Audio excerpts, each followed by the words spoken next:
Imaginez un environnement où l'eau potable est rare et où l'hygiène de base est presque impossible. Un endroit où jusqu'à 70 femmes sont contraintes de partager des cellules conçues pour seulement 10. Ou imaginez vivre sous des tentes sous le soleil brûlant du désert, portant des uniformes roses à manches longues comme une forme de punition, tandis que la température atteint un brutal 44 degrés Celsius. Vous pourriez être choqué d'apprendre l'existence de la prison d'État de Pelican Bay en Californie, l'une des plus dures institutions correctionnelles au monde. Les détenus passent jusqu'à 23 heures par jour dans de minuscules cellules en béton. C'est un endroit où les histoires les plus terrifiantes et sombres se déroulent dans une totale isolation. Rejoignez-moi maintenant, alors que nous vous emmenons à l'intérieur de 11 des prisons les plus notoires au monde, où la survie et la santé mentale sont poussées à leurs limites. Au cœur du comté de Maricopa, en Arizona, se trouve une prison pas comme les autres, connue sous le nom de Tent City. Sous le soleil implacable de l'Arizona, des rangées de tentes de style militaire parsèment le paysage. À l'intérieur de ces tentes, les détenus portent des uniformes roses éclatants, faisant partie d'une approche peu conventionnelle conçue pour choquer et punir. Cette prison a été construite pour imposer une discipline stricte. Établie en 1993 et fonctionnant jusqu'en 2017, les détenus étaient contraints de vivre à l'extérieur, endurant des températures étouffantes qui dépassaient régulièrement 44 degrés Celsius pendant les mois d'été brutaux. Leurs repas étaient basiques, souvent rien de plus que des sandwichs au beurre de cacahuètes, soulignant un mode de vie sans fioritures. Le shérif Joe Arpaio, célèbre pour ses méthodes sévères, a mis en œuvre une série de règles peu orthodoxes. Les détenus ici portaient des sous-vêtements roses comme partie de leur uniforme standard. Ce n'était pas juste une déclaration de mode, mais un outil psychologique visant à faire sentir aux détenus qu'ils étaient déplacés, mal à l'aise et dans certains cas, humiliés. Un ancien détenu a rappelé « Nous avions des pantalons roses, des sous-vêtements roses. On avait l'impression qu'il essayait juste de faire un exemple nous. Nous ne voulions pas revenir. » L'objectif était simple. Rendre la vie à Tent City si inconfortable que les détenus seraient dissuadés de récidiver. Que pensez-vous? Forcer les prisonniers à porter du rose, même en plein été, est-il un moyen efficace de dissuasion? Partagez vos pensées dans les commentaires ci-dessous. Notre prochaine étape nous emmène à un endroit entouré de controverses, la prison d'Abu Ghraib, située près de Bagdad, en Irak. Connue pour son histoire sombre, cette prison a attiré l'attention mondiale pendant la guerre en Irak, devenant un symbole d'événements qui ont profondément marqué les perceptions internationales et les tensions régionales. Initialement construite comme une prison classique, Abu Ghraib a pris un rôle beaucoup plus sombre pendant l'occupation américaine. Elle est devenue tristement célèbre comme un centre de détention où de nombreuses personnes étaient retenues dans des conditions difficiles. Des rapports provenant de l'intérieur de la prison ont révélé des histoires qui ont choqué le monde et soulevé des questions critiques sur les droits de l'homme. En 2004, des images troublantes ont émergé, documentant le traitement des détenus. Ces images ont suscité l'indignation et laissé une empreinte indélébile dans la mémoire publique. Un ancien détenu a décrit l'expérience comme profondément éprouvante, laissant des cicatrices qui dureraient toute une vie. Pour de nombreux détenus, l'emprisonnement à Abu Ghraib était plus qu'une simple épreuve physique. Cela a infligé de profondes blessures psychologiques dans une région où l'honneur personnel et la dignité sont au cœur de l'identité. Le fardeau émotionnel pesant sur ces individus a contribué à des griefs durables et à une instabilité accrue dans un environnement déjà volatile. Les prisonniers ont non seulement enduré des défis physiques, mais ont également fait face à une profonde perte de valeur personnelle. Pour certains, les effets psychologiques étaient même plus dévastateurs que les épreuves physiques. La douleur et l'humiliation ont laissé beaucoup d'entre eux en difficulté pour reconstruire leur vie. Bien qu'Abu Ghraib ait fermé en 2013, son héritage persiste. La prison reste un rappel brutal des complexités de l'intervention étrangère, et des impacts durables de la souffrance humaine sur les sociétés du monde entier. Ce n'est que le début. La prochaine étape de notre voyage nous mènera en Californie. Mais avant de commencer, j'ai une demande de 10 secondes pour vous tous. Si vous pouvez nous aider, appuyez sur le bouton s'abonner et activez la cloche de notification afin d'être toujours les premiers à recevoir nos nouvelles vidéos et contenus passionnants. Cela nous ferait vraiment plaisir. En retour, nous promettons de continuer à améliorer cette émission pour vous. Dans un coin désolé du nord de la Californie, la prison d'État de Pelican Bay est un endroit que peu de gens vivront un jour de leur propre expérience. Mais pour ceux qui sont attirés par les coins les plus sombres du monde carcéral, Pelican Bay offre un aperçu glaçant de l'une des formes les plus sévères de punition. La vie en isolement, où le temps s'écoule à un rythme fou et où le contact humain devient un lointain souvenir. Cette prison est différente de toutes les autres. Conçue pour la sécurité maximale, Pelican Bay abrite les unités Supermax notoires, où des détenus comme Eddie Mills endurent des années, parfois même des décennies, d'isolement. Imaginez une cellule froide en béton, pas plus grande qu'une petite place de parking, seulement 5 mètres de large sur 3 mètres de long. C'est la réalité d'Eddie. 23 heures par jour. La seule échappatoire, une heure solitaire dans une cour d'exercice fermée, entourée de rien d'autre que des murs. Pas de lumière du soleil, pas d'herbe, pas d'arbres. L'isolement à Pelican Bay est tristement célèbre pour ses conditions brutales, conçues pour contenir les individus les plus dangereux. Mais ces conditions ont un lourd impact sur la psyché humaine. Les experts soulignent souvent la pression mentale sévère causée par une telle isolation, surtout pour ceux qui passent de longues périodes derrière ces murs froids et insensibles. Bien que les heures de jour apportent leur propre lot de défis, c'est pendant les longues nuits solitaires que la véritable profondeur de l'isolement se fait le plus ressentir. Alors que les vastes déserts d'Oman et les stations balnéaires luxueuses de Dubaï sont connus pour leur opulence, il existe une réalité bien plus sombre cachée dans l'ombre de la région. Surtout pour les femmes incarcérées dans la prison des femmes d'Oman, située à Omdurman, au Soudan. Construite sous la domination coloniale britannique, la prison des femmes d'Oman est devenue un symbole des défis sévères auxquels les femmes sont confrontées au Soudan. Conçu à l'origine pour accueillir quelques centaines de détenus, l'établissement est désormais surpeuplé avec plus de 2000 femmes, ce qui entraîne des conditions intenses et déshumanisantes. Dans des cellules destinées à 10 jusqu'à 70 femmes sont entassées ensemble. L'espace personnel est inexistant. Et l'accès à l'eau potable, à l'assainissement et à l'hygiène de base est sévèrement limité. Beaucoup des femmes enfermées ici sont emprisonnées pour des infractions liées au strict code culturel et juridique du Soudan, comme de légères violations des règlements vestimentaires. D'autres sont emprisonnées pour des activités politiques ou sociales. Et malheureusement, beaucoup font face à des détentions sans procès équitable ni processus légal clair. Les preuves utilisées pour les condamner sont souvent fragiles au mieux. Une ancienne détenue a partagé son expérience éprouvante de la vie dans les cellules surpeuplées, où la nourriture et les ressources de base sont rares, et la détresse émotionnelle est constante. Son récit offre un aperçu rare et déchirant des horreurs quotidiennes auxquelles sont confrontées celles qui sont enfermées pour des infractions apparemment mineures. La prison des femmes d'Oman est plus qu'un simple établissement de détention.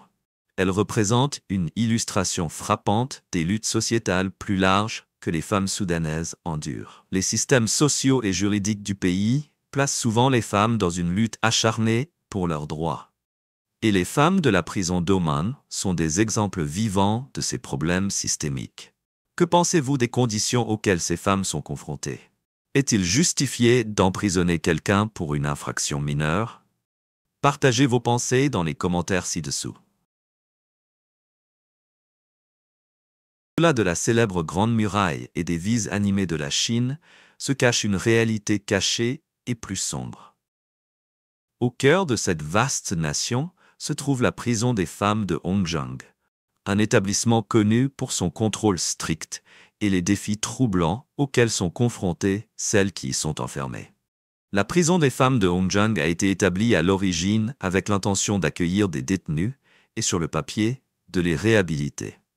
Les autorités chinoises affirment souvent que la prison propose des programmes conçus pour réintégrer les femmes dans la société une fois leur peine purgée. Cependant, la réalité à l'intérieur est bien plus troublante, en particulier pour celles emprisonnées pour leurs croyances. Prenons le cas de Chen Jing, une pratiquante du Falun Gong originaire de Pékin. Le Falun Gong, un mouvement spirituel combinant méditation et enseignements moraux, a été sévèrement restreint en Chine depuis la fin des années 1990.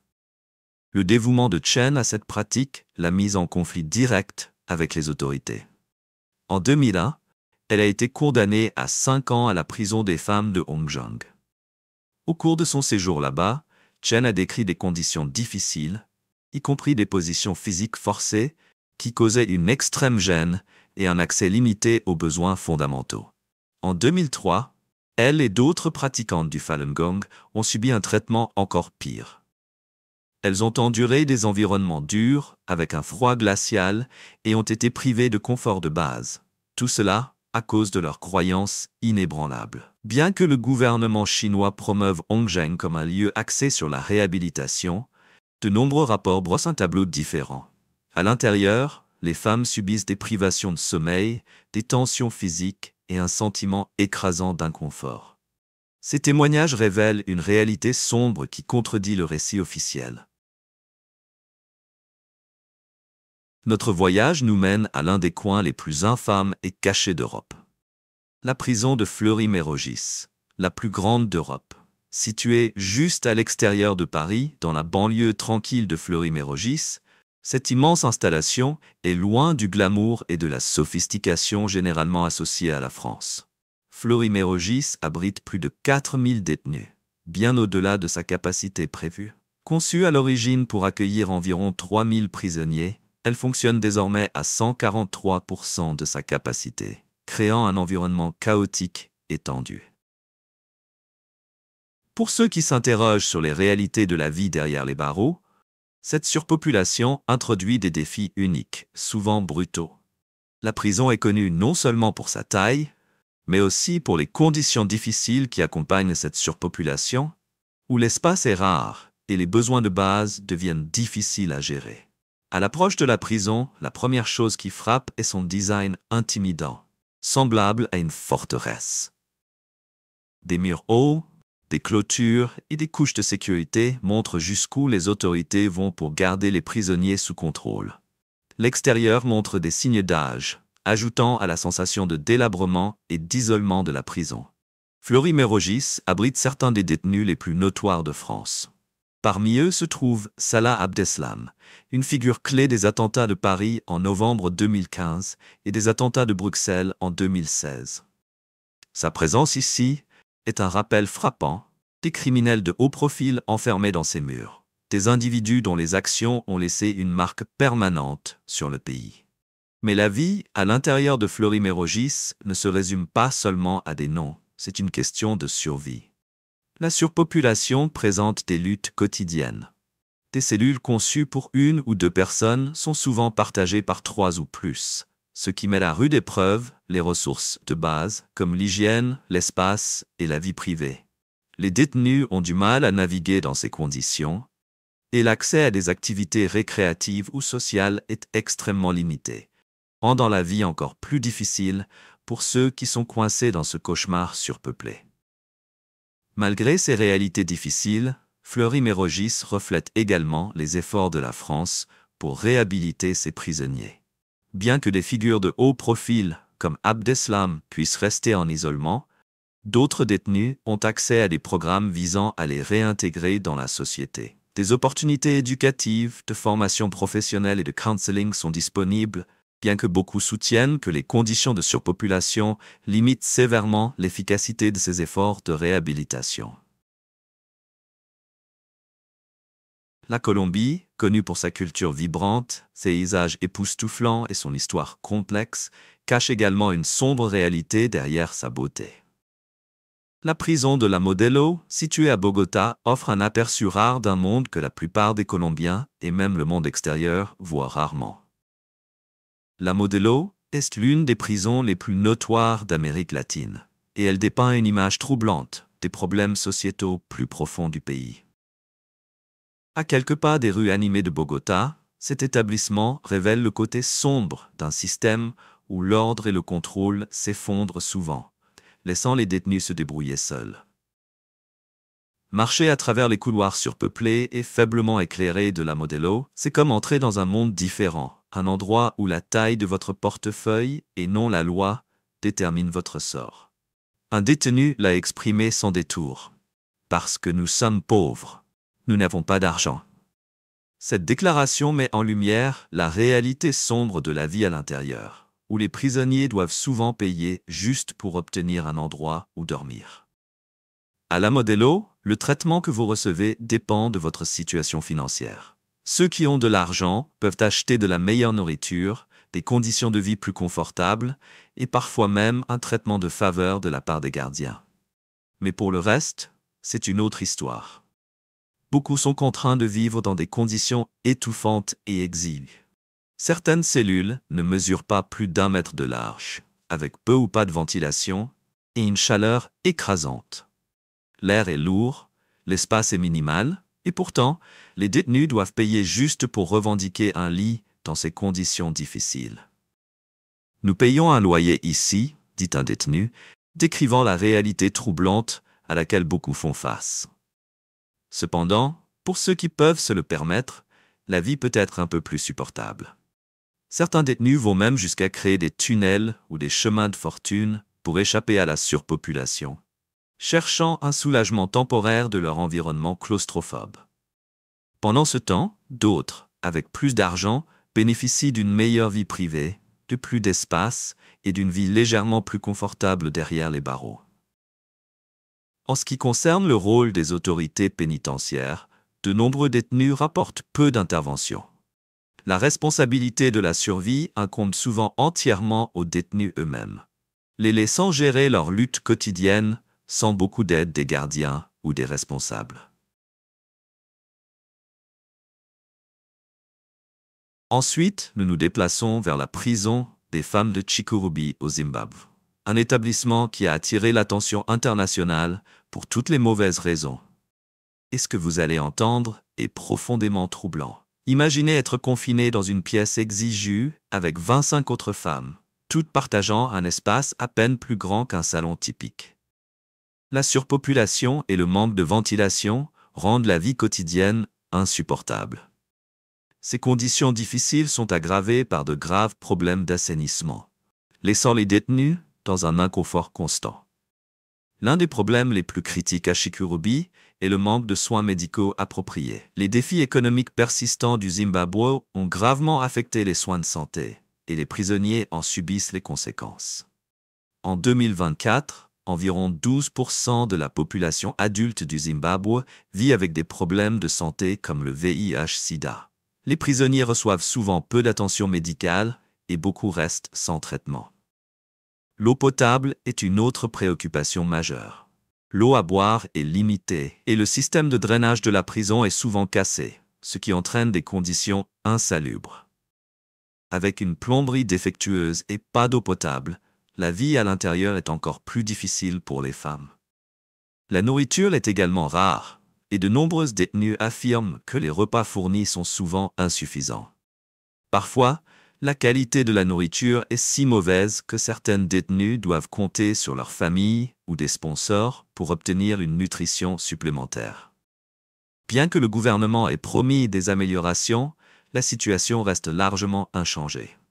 Des groupes de défense des droits de l'homme comme Amnesty International et Human Rights Watch ont condamné les conditions de vie à Chikurubi.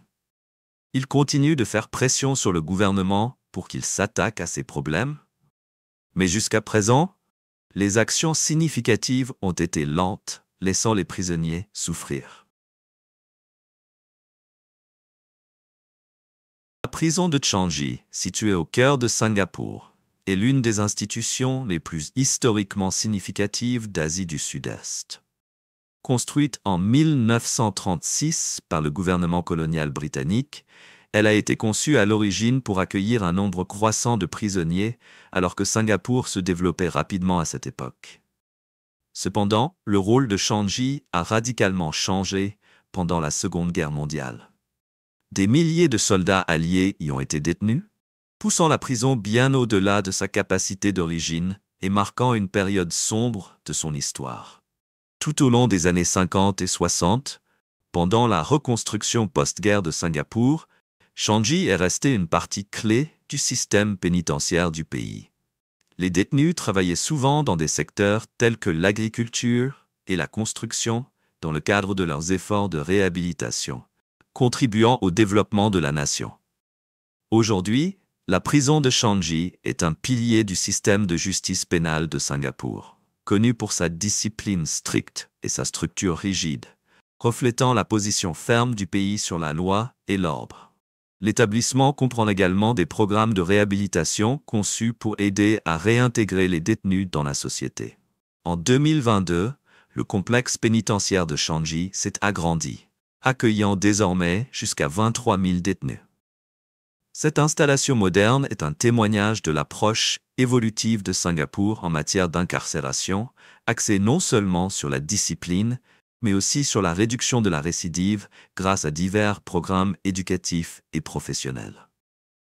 Bien que Singapour soit connu pour son faible taux de criminalité et sa qualité de vie élevée, l'existence de la prison de Changi est un reflet clair de l'approche sérieuse et inflexible du pays en matière de prévention de la criminalité. Cette approche reste un facteur clé de la sécurité publique à Singapour. À la périphérie de Kampala, en Ouganda, la prison des femmes de Luzira se dresse comme l'une des installations correctionnelles les plus notoires d'Afrique de l'Est. Fondée en 1939, elle a longtemps servi de lieu où les femmes font face à certaines des conditions les plus difficiles, offrant un aperçu du côté sombre de la société ougandaise. Conçue à l'origine comme une prison mixte, Luzira a évolué au fil du temps. En 1962, une section a été dédiée uniquement aux détenus. Depuis le début, la surpopulation, le manque d'assainissement et de soins de santé inadéquats ont été des problèmes majeurs, créant un environnement toxique tant pour les prisonniers que pour le personnel. Les nécessités de base, comme l'eau potable et les soins médicaux, étaient rares, rendant la vie quotidienne difficile. Contrairement au paysage luxuriant des parcs nationaux de l'Ouganda, Luzira présente une réalité bien plus sombre. L'environnement de la prison est rude et offre un contraste frappant avec les plus belles régions du pays. En 2009, le gouvernement ougandais a lancé une initiative de réforme visant à améliorer les conditions des détenus. Les réformes visaient à résoudre la surpopulation, à améliorer les soins médicaux et à offrir des opportunités de réhabilitation. Des efforts ont été faits pour mettre en place des programmes professionnels et éducatifs, donnant aux femmes une chance de reconstruire leur vie pour leur réintégration dans la société. En conséquence, de nombreuses femmes participent désormais à des activités productives comme l'agriculture, cultivant des fruits et des légumes. Ces efforts non seulement fournissent de la nourriture à la prison, mais enseignent également des compétences agricoles importantes qui pourraient aider les détenus après leur libération. En plus de l'agriculture, des programmes éducatifs en couture, en confection et en compétences commerciales offrent à de nombreuses femmes une chance d'un avenir meilleur. Bien que la surpopulation et les problèmes de santé continuent d'affliger l'établissement, ces programmes représentent une rare opportunité de changement. Malgré les difficultés persistantes, la prison des femmes de Luzira est en train de se transformer lentement, avec un accent sur la réhabilitation et l'espoir d'un avenir meilleur pour celles qui sont incarcérées entre ces murs. Êtes-vous déjà demandé à quoi ressemble vraiment la vie des femmes dans l'une des prisons les plus brutales du monde?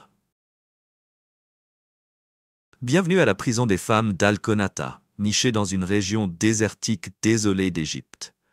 Ce n'est pas le genre de prison auquel la plupart des gens pensent. C'est un monde caché de difficultés extrêmes, de surpopulation et de privations sévères, et sa réalité est presque jamais discutée en dehors du pays. Alconata n'est pas seulement un lieu d'incarcération, c'est un test de survie.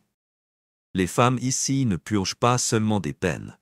Elles vivent dans des conditions où même les besoins de base sont presque impossibles à satisfaire. L'un des plus grands défis à Alconata est le manque d'assainissement. Les détenues sont contraintes d'utiliser des installations de fortune, rendant l'hygiène personnelle une tâche presque impossible. La chaleur brûlante du désert ne fait qu'aggraver le problème, et sans eau courante, l'accès à l'eau potable est incohérent et peu fiable. La propreté de base est une bataille constante dans cet environnement hostile. La surpopulation est un autre problème sombre à Alconata. Des cellules conçues pour 30 femmes en accueillent souvent près de 100, ne laissant aucune place pour l'espace personnel. Avec la mauvaise ventilation dans ces quartiers exigus, l'air devient épais et vicié. La surpopulation, combinée à un assainissement inadéquat, crée une situation de vie qui ne peut être décrite que comme brutale. Les anciennes détenues ont décrit leur lutte quotidienne, y compris la négociation avec d'autres juste pour trouver un endroit où dormir. Les ressources comme les lits sont limitées, laissant beaucoup dormir par terre, ce qui aggrave encore les conditions de vie déjà malsaines. Un récit particulièrement troublant vient d'une ancienne détenue, le citoyen britannique Pete Farmer, qui a passé 2 ans à Alconata avant d'être libéré en 2017. Il se souvient de son temps dans la prison comme d'une expérience que personne ne devrait jamais avoir à endurer. Beaucoup de femmes quittent Alconata avec des cicatrices psychologiques et physiques permanentes des années passées là-bas. Les nouvelles détenues font face à encore plus d'isolement lorsqu'elles arrivent pour la première fois. Pendant les 2 premières semaines, elles sont complètement coupées du monde extérieur, sans visite autorisée de la famille ou des amis. Cette période prolongée d'isolement n'ajoute qu'à l'impact émotionnel déjà sévère de la vie en prison. La situation alimentaire à Alconata est tout aussi sombre. De nombreuses détenues rapportent que les repas sont d'une si mauvaise qualité que le riz est souvent le seul aliment sur lequel elles peuvent compter. Les fournitures médicales et les soins essentiels sont rares, rendant presque impossible pour celles qui ont besoin de traitement d'obtenir l'aide dont elles ont besoin. Si vous avez aimé la vidéo d'aujourd'hui, n'hésitez pas à cliquer sur le bouton j'aime. Et n'oubliez pas de vous abonner à la chaîne. Votre soutien compte énormément pour nous. Cliquez sur la vidéo qui apparaît actuellement sur votre écran. Je suis sûr que ce contenu va vous plaire. Dites-nous en commentaire quel pays vous aimeriez voir présenté sur notre chaîne. Merci beaucoup d'avoir regardé et à très bientôt dans la prochaine vidéo. Nous sommes ravis que vous soyez ici aujourd'hui. S'il vous plaît, laissez un commentaire, aimez la vidéo pour nous soutenir et abonnez-vous pour plus de vidéos. À bientôt.